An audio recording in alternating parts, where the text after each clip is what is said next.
तो हमारे पास ये हमारी बुक रहने वाली जिसके हम इसमें कवर करने वाले स्मरणीय बिंदु सामाजिक विज्ञान क्लास 8 की है। चलिए हम ले चलते हैं इसको खड़ाक से तुरंत लास्ट पेज पे जहाँ पे स्मरणीय बिंदु दिए होते तो मतलब ज़्यादा कुछ ना पढ़ो तो ये तो पढ़ ही लेना चाहिए इंसान को, है ना। जरा हम जूम कर लेते हैं इसको। हाँ, जिस प्रकार कि प्रजातंत्र में संविधान बहुत ही क्या होता है, महत्वपूर्ण होता है। मतलब प्रजातंत्र वो तंत्र होता है जब जिसमें जनता का शासन होता है, मतलब जनता के द्वारा चुना हुआ सरकार होती है प्रजातंत्र। तो यानी क्या कहा गया, पहला पॉइंट है प्रजातंत्र में संविधान बहुत ही महत्वपूर्ण होता है। भारत का संविधान 26 जनवरी सन 1950 को लागू हुआ का था। कब लागू हुआ था भारत का संविधान? तो भारत का जो संविधान है 26 जनवरी सन 1950 को लागू हुआ था। भारत का संविधान एक कानूनी दस्तावेज है जो लिखित रूप में है। कैसा है? मतलब भारत का जो कॉन्स्टिट्यूशन है वो एक कानूनी दस्तावेज है, यानी that is the governmental documents जो लिखित रूप में है, जिसका मतलब रिटर्न फॉर्मेट अवेलेबल है। मतलब भारत का जो न्याय प्रणाली है, जो भी कानून सिस्टम है, वो सारा लिखित प्रणाली पे दिया हुआ है। अगला तीसरा पॉइंट हमारा आता है चौथा, न्याय, स्वतंत्रता, समानता तथा बंधुत्व देश के आदर्श तथा उद्देश्य लक्ष्य हैं। चौथा पॉइंट, पांचवा पॉइंट, लोकतंत्र की सफलता तथा किसी देश के नागरिकों के व्यक्तित्व के विकास और उत्थान के लिए मौलिक अधिकार आवश्यक होते हैं। मतलब लोकतंत्र की सफलता के लिए तथा किसी देश के नागरिकों में के व्यक्तित्व के विकास और उत्थान के लिए उनके मौलिक अधिकारों का होना अति आवश्यक होता है। तो मौलिक अधिकार यानी फंडामेंटल राइट किस संविधान के अनुच्छेद में दिए गए हैं और कितने से कितने तक हैं, हम बता देते हैं। इनकी संविधान संख्या जो है 6 है, पहले 7 हुआ करती थी, जो कि एक संविधान संशोधन हुआ था जिसके माध्यम से संपत्ति के अधिकार को हटा दिया गया था, और तब से हमारे मौलिक अधिकार जो बचे हैं वो 6 बचे हुए हैं। अगला पॉइंट है, भारतीय संविधान के नागरिकों को 6 मौलिक अधिकार सुनिश्चित किए गए। अगली बात में देखो उसने लिख रखा है ऑलरेडी।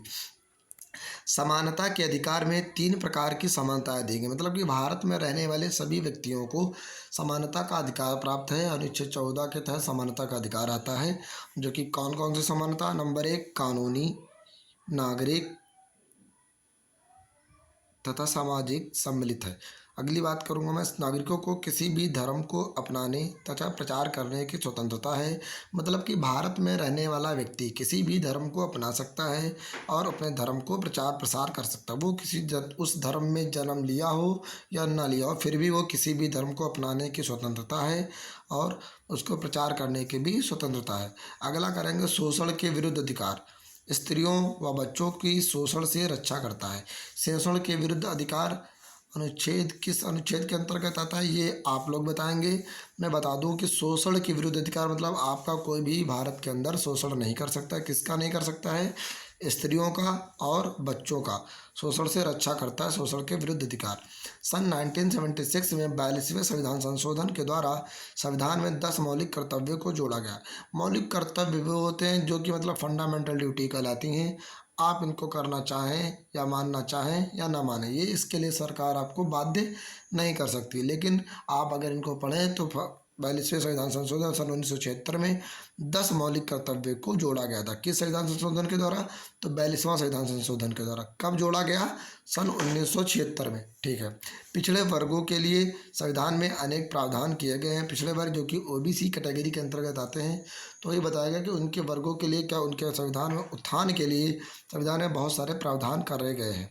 अगला मैं बात करूँगा, पिछड़े वर्गों के कल्याण के लिए सरकार ने वास्तविक रूप से अनेक उपाय किए हैं। कितने किए हैं? तो वास्तविक रूप से अनेक उपाय किए हैं। और मैं ज़रा इसी वीडियो में कवर कर दूंगा कि कौन कौन से क्वेश्चन आपके मन में उठेंगे। जिन क्वेश्चनों के जवाब के लिए मैं अभी ये लेसन पढ़ाऊंगा उसमें आपको सारी चीज़ें मिल जाएंगी। जैसे कि प्रस्तावना का क्या अभिप्राय है? प्रस्तावना क्या होती है? हमारे संविधान को जानने से पहले प्रस्तावना को तो भारतीय संविधान की आत्मा तक कहा गया है। अगला जो प्रश्न है हमारा, देखेंगे समाजवादी से आप क्या समझते हैं? समाजवादी होना क्या वही समाजवादी जो अभी चल रही थी, जिसका चुनाव चिन्ह क्या बोलते हैं साइकिल है, वो समाजवादी है, या समाजवादी का मतलब कुछ और होता है। तो इन बातों को भी मैं कवर करूँगा। अगला, धर्मनिरपेक्षता का क्या अर्थ है? मतलब भारत में किसी भी धर्म, एक विशेष धर्म को स्पेशल राइट नहीं दिए गए, मतलब किसी भी एक धर्म को बढ़ावा भारत की सरकार नहीं देगी। मतलब हर सभी धर्म भारत की नज़र में समान है और स्वतंत्र है। मौलिक अधिकारों से क्या तात्पर्य है? मौलिक अधिकार अभी हमने आपको बताया कि 10 ड्यूटी दी गई 1976 के द्वारा, कौन सा 42वां संविधान संशोधन के द्वारा ये जोड़ा गया था। अगला मैं बात करूँ, अगर इन प्रश्नों के उत्तर देना है, लेकिन कैसे? विस्तार से देना है। पहले वालों को कैसे देना है? उत्तर संक्षेप में देने थे, इनके देने हैं विस्तार से। संविधान द्वारा दिए गए मौलिक अधिकारों का उल्लेख कीजिए। संविधान के कमजोर वर्गों को उनके अधिकार की प्राप्ति के लिए कौन कौन सी विशेष सुविधाएं दी गई? ये केवल पढ़ने और रटने के लिए नहीं, ये आपको अपने डेली लाइफ में यूज़ करने के लिए होता है। इसीलिए मैंने सोचा है कि संविधान इतिहास के अंदर मैं पूरा इतिहास पढ़ाऊँ या ना पढ़ाऊँ, लेकिन आपको ये कॉन्स्टिट्यूशन वाला जो प्रोसेस है, ये वाला एरिया, या जो नागरिक शास्त्र वाला जो एरिया, ये मैं ज़रूर कवर कराऊँगा। ठीक है। अगला देखते हैं, मौलिक कर्तव्यों के महत्व का वर्णन कीजिए। मौलिक कर्तव्य होने चाहिए थे, नहीं होने चाहिए थे, इन चीज़ों को मैं जानेंगे, लेकिन कब? जब इस लेसन को पढ़ेंगे तब। हमारा संविधान संसार के श्रेष्ठ संविधानों की श्रेणी में क्यों आता है? क्योंकि भारत में सभी धर्मों को स्वतंत्रता दी गई है। सभी लोगों का संग, किसी भी व्यक्ति के संग भेदभाव नहीं हो सकता। जाति के आधार पर, कलर के आधार पर, रंग के आधार पर, स्थान के आधार पर कोई भी भेदभाव नहीं करेगा। किसी भी धर्म को मान सकते हैं, किसी भी कास्ट से आप शादी करना चाहें वो भी कर सकते हैं। तो ये हमारा संविधान कहता है। मौलिक कर्तव्य क्या है? फंडामेंटल ड्यूटीज़ क्या है? वर्णन करें, इसका भी देखेंगे। अगला मैं कवर करूँगा, इस पेज पे जितना मैं कवर कर लेता हूँ ज़रा। संविधान के संशोधन द्वारा संविधान में कुछ परिवर्तन किए गए, किसके द्वारा किए गए? की दृष्टि में सभी नागरिक समान है। सबसे महत्वपूर्ण है, क्योंकि वह संविधान के, क्या संविधान के भाई? सबसे महत्वपूर्ण है क्योंकि वह संविधान संविधान के क्योंकि संविधान द्वारा प्रदान की गई सभी अन्य अधिकारों की रक्षा करता है। अगला है कि अधिकार 1978 के संविधान में संशोधन के द्वारा वैधानिक अधिकार बढ़ा दिया गया। क्या तात्पर्य है? कि सभी भारतीय नागरिक जीवन में रोजगार, उन्नति, समान अवसर को प्राप्त करेंगे।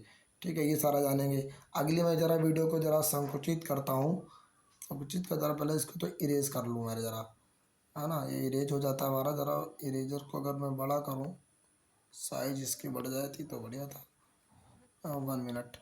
ये इरेज करने के बाद हम इस पर 1 बाई 1 हटा देते हैं। तो आगे चलेंगे। सत्य या असत्य आपको बताना। अगर आपको ऐसे ही पता है तो सो गुड, नहीं पता है फिर तो हम हैं ही, है ना, या ऐसे,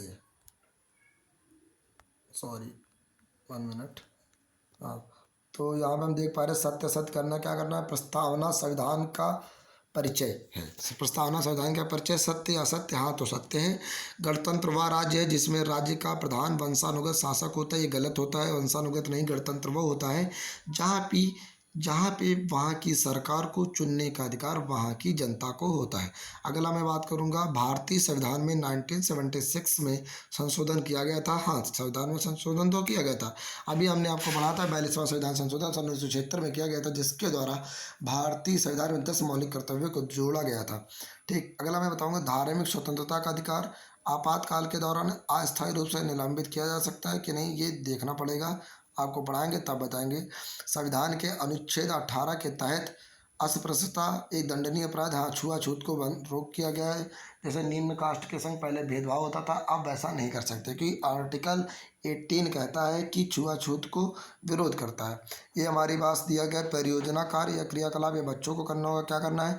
उन कर्तव्यों की सूची तैयार कीजिए जिन्हें आप भारतीय नागरिकों के लिए आवश्यक समझते हैं। मतलब 10 तो ड्यूटी बता ही दे गई हैं, उसके अंदर भी आपको चुनने का अधिकार दिया गया कि आप बताएंगे कौन कौन सा ऐसे राइट है जिनको करना चाहिए या नहीं करना चाहिए।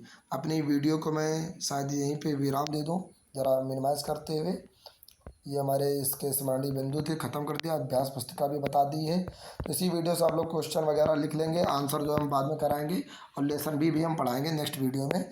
ठीक है, ये वीडियो ज़्यादा लंबी हो जाएगी तो इसमें तो पढ़ा नहीं सकते, क्योंकि ये 8-9 मिनट की होगी। ये हमारा किताब थी सामाजिक अध्ययन, इसके अंदर हमने लेसन कवर किया है सामाजिक अध्ययन। इसके अंदर विषय सूची है, ज़रा इसको भी देखेंगे आप तो 1 मिनट। इसको देखेंगे तो आप, हमने कवर किया संविधान की भूमिका। 20 नंबर पे दे रखा है क्या दे रखा है 20 नंबर पे, संविधान की भूमिका, इसको किया हमने रूल ऑफ द कॉन्स्टिट्यूशन।